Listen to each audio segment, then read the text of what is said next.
Everybody. Thanks, Les Concola. It was widely reported that the VAT measures introduced a number of years ago to help the tourism and hospitality were to be reversed, and unfortunately that was the case in today's budget speech. The Minister in his speech today stated that tens of thousands of extra jobs were created in the tourism sector since the introduction of the measures in 2011, and that the sector has never supported more employment than it does today. This sector alone supports 240,000 jobs and provides for balanced regional growth, as confirmed by the Minister today. So why would the government threaten this by reversing a measure that was designed to protect and support our tourism sector in the first place? To me, this does not make any economic sense at all.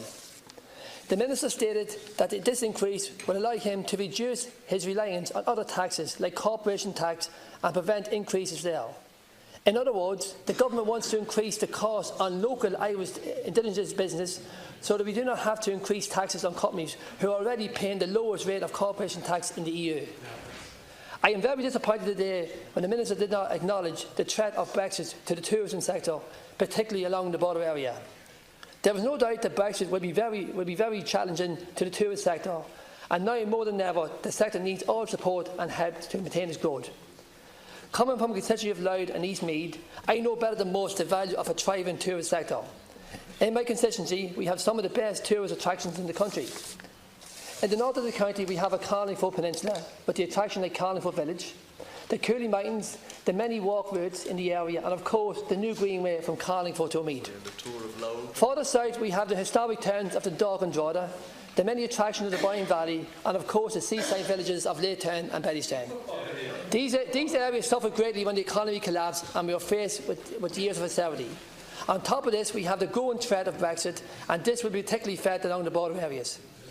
The 9% VAT rate has been critical to Louth and East Meath tourist sector, having brought Ireland more closely in line with the tourist VAT rate in other European countries in which we compete with.